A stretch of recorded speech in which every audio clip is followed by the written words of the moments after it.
The Socio-Economic Rights and Accountability Project has filed a lawsuit against President Bola Tinubu over his administration's failure to probe alleged missing funds for unaccounted oil revenues and repair of refineries between 2020 and 2021. This is contained in a statement released by the organization's deputy director, Kolawole Oluwadere. The allegations are contained in the 2021 report by the Nigerian Extractive Industries Transparency Initiative.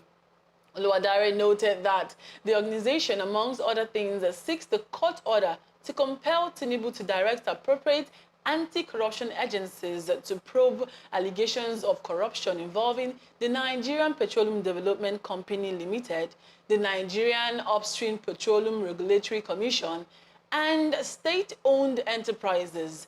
Still with us here, we have Akin Fatunke and John Akerele. I'll start with John. What is your take on this? I mean, Moses mentioned that we're going to come back to this later on the show, and we're here. So what's your take on this? I think for me, it's a good one. Serap have done, I think, a step in the right direction. But beyond that is that I want to see that we get to the end of the matter. For me, Serap is doing a very good job, but most of the cases that they take to court, we don't really get, result from those cases. So for me, I think they should not rest on their oars, they should continue. But what that tells you is that we are building a structure on a foundation that is faulty. Except we want to fool ourselves. But I belong to a generation where we always say the truth. Either it is bitter to your ears. And part of the truth is the fact that we must reset the country. We must reset it. And there is one thing on the paper of the document on Mr. President that I think President should sign as matter of urgency. Is that executive order of explaining your wealth. Until we get to that point where a 25-year-old boy will buy a G-Wagon, and this is somebody, if you check his account statement in the past 6 months, does not even have up to $1 million in his account. Where did that sudden wealth come from? Until we become a people that we don't celebrate wealth anymore. It does not care where the wealth is from. People celebrate you. We were not like that. The scripture says it was not like that ab initio. It was not like that in the beginning. We were not like that as a people. And so for me, the president must also understand that this call is a call for good governance.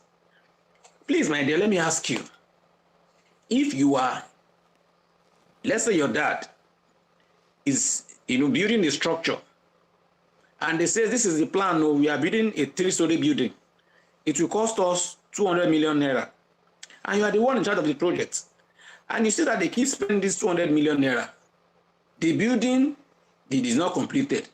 The building is not commissioned. Won't you ask the person, the engineer, that what are we even doing for the past how many years? We keep getting money. Where are the cements we are buying? Where are the rods? Where are the plywood? Where are the blocks? Where are the engineers on site? Where are the builders? Where are the tilers that are working every day? So it's a complete spectrum of I don't even know the phrase to give to qualify. Is a complete spectrum of madness embedded in corruption, multi-dimensional corruption. The same way we have multi-dimensional poverty. And until we're able to, have a kind of strong leadership that speaks from, the top with that same body language.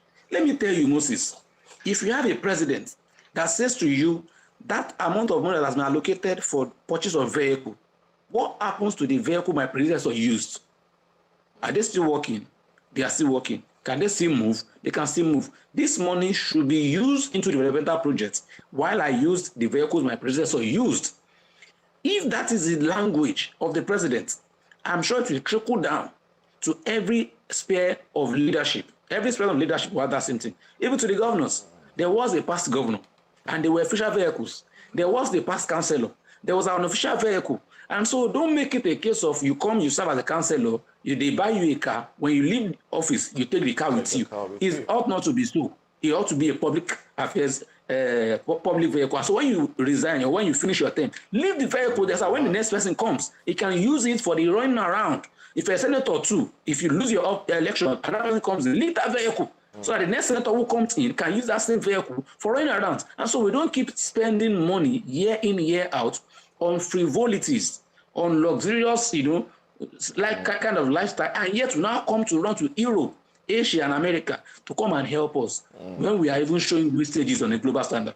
So for me, it's a call to all of us and to our political class that we need to remember that we need to build a country and we must start from the scratch. And the time to start is now. We're starting from the scratch at over 60. Interesting place to start building from scratch indeed. Well, thank you very much, John. Now, excuse me. Let's look at what Serap is asking. Serap is, they're seeking order of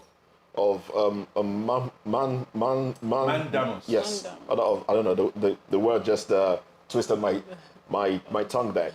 Now, to compel the president to probe $150 billion of oil revenue.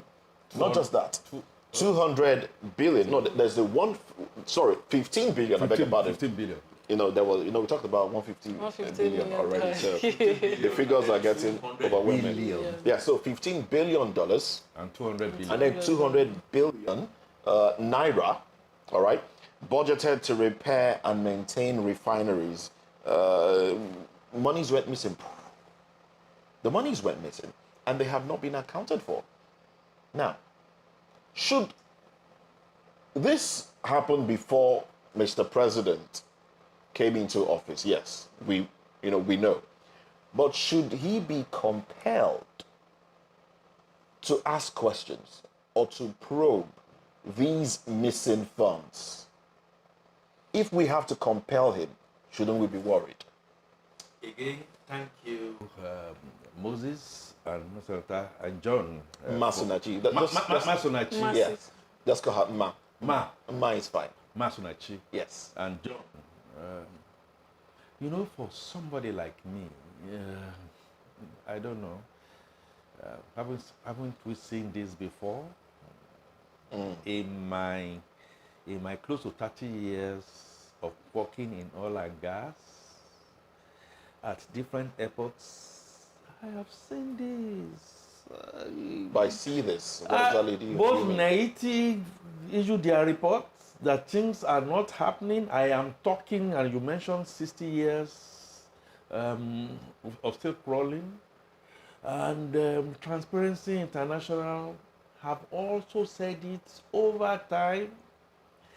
My dear brother, Mr. Femi Falano, back in the day, I'm talking of years back, of course, approached oil industry and went outside the country to see how our revenues were siphoned.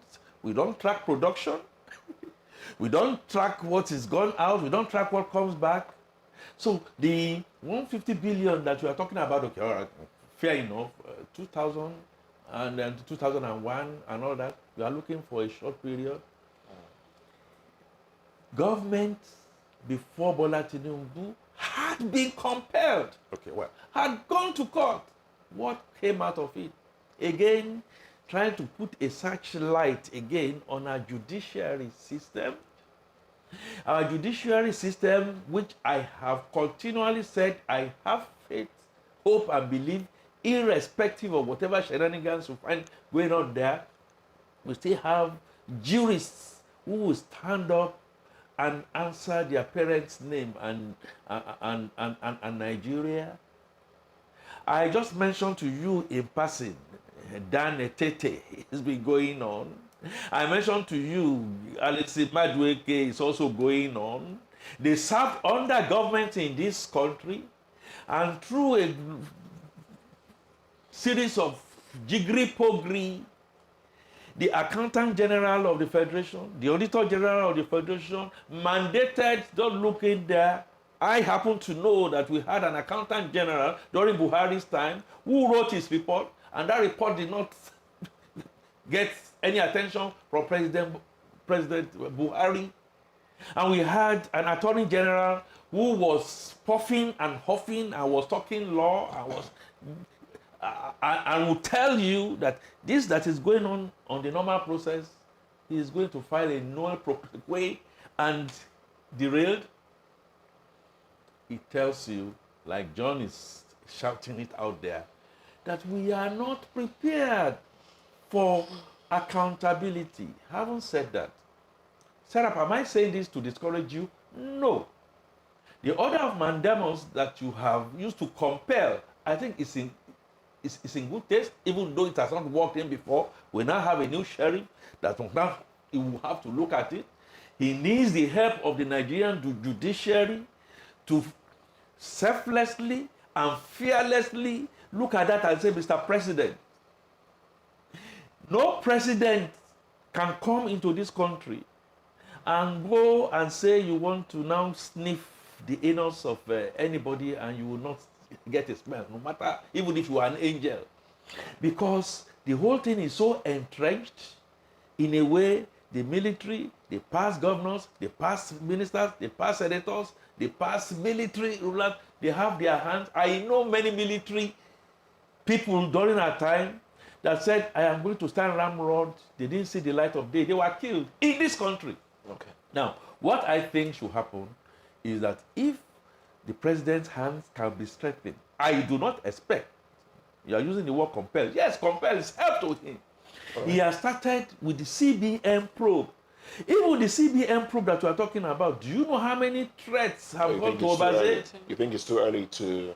No, I am not saying it's too early. Okay. But it cannot put all sticks. Let's in the go fire about it systematically. And one thing the Buhari administration did, which I liked, I must say, is to then say, look, do we have the energy to even compel? Do we have the prisons to even put people in there? Can we do a bit of a plea bargaining? Can we do and give you freedom? Come out and say, this is what you have. Well, if you talk about the prisons, there are people who have been in detention. Be prosecuted. My point is, we might bring some people out, you know, those whose crimes are not so enormous, and then put those whose crimes have crippled the country. Moses, let's bring everybody out now. I don't think that would it's not enough. Right. If you know the level of corruption that Nigeria is practicing.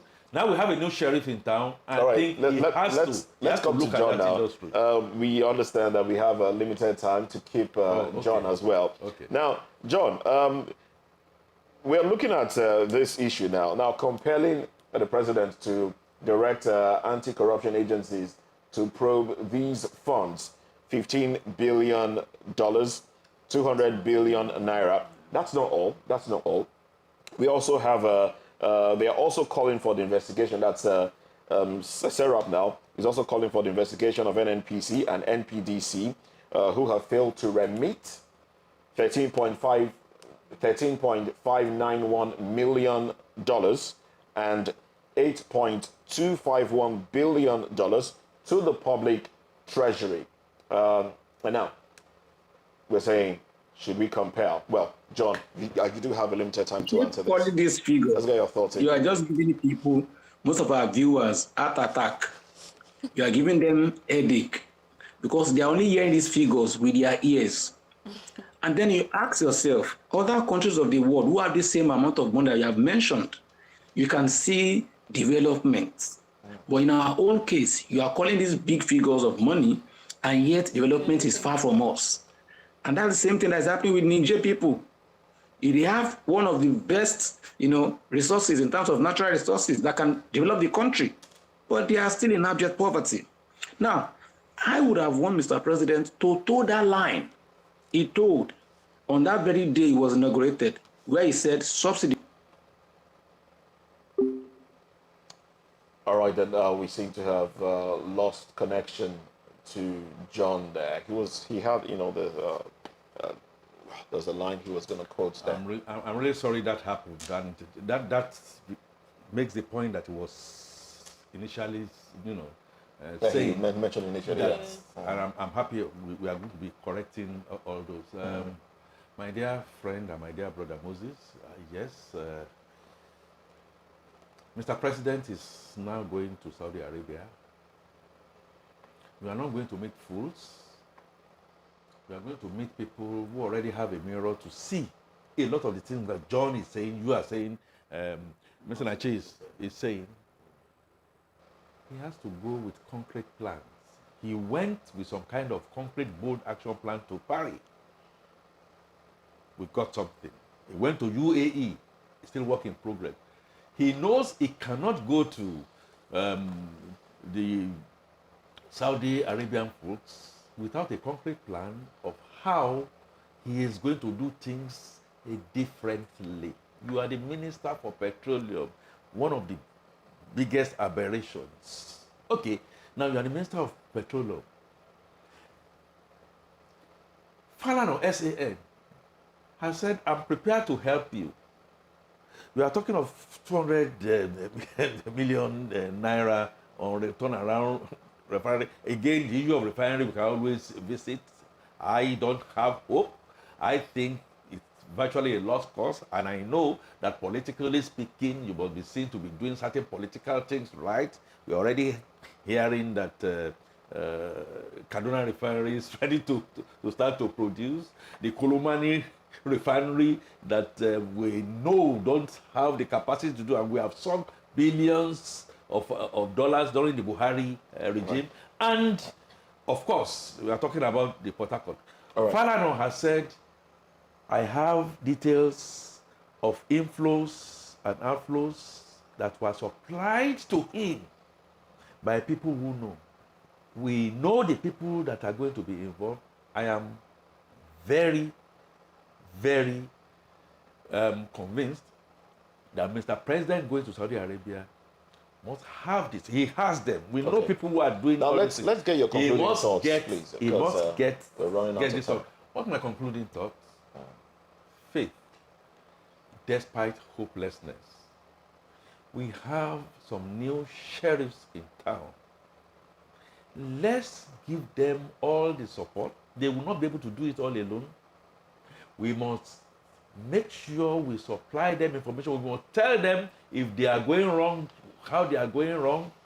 And we must also say that we are hungry for results. All right. My final advice would be, Mr. President, as you are junketing around, I think it's good. All right? Go out there. But come back home and begin to set examples by yourself. When we start to see example by yourself, cutting according to cloth, encouraging the National Assembly for which your party controls the majority to begin to now think compassionately of, rather than going for giving goods, things that are not necessary. All right, then. Let's start that process from you. We must say a very big so that to you now. We can follow and give you support. Nigeria is going to make it again. I have that faith and belief. All right, and we join our faith with yours. We join our faith to yours. Well, big thanks to Akin Fatunke, who is a chartered accountant and also a communications consultant.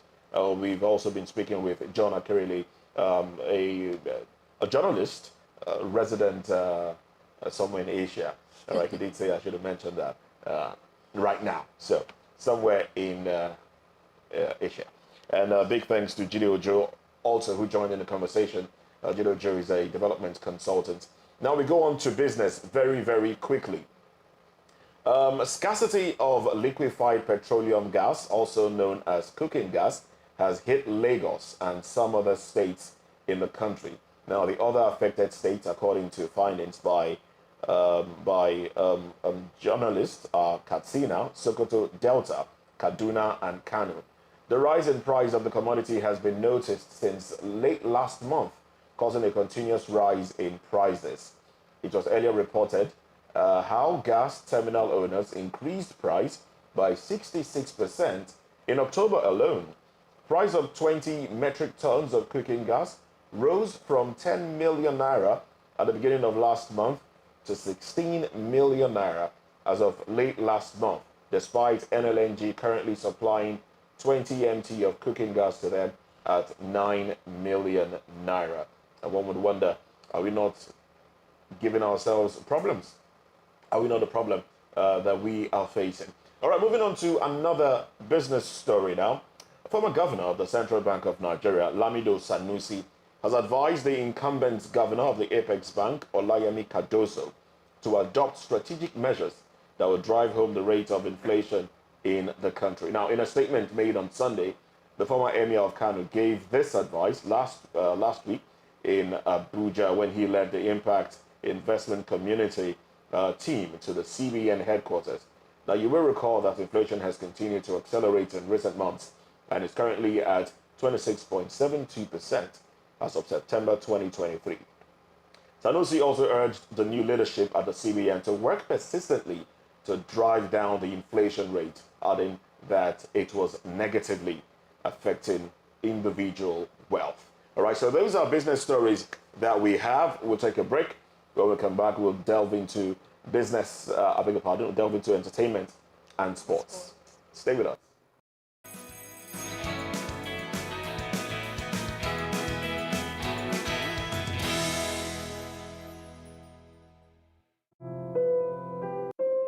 When your morning starts, make sure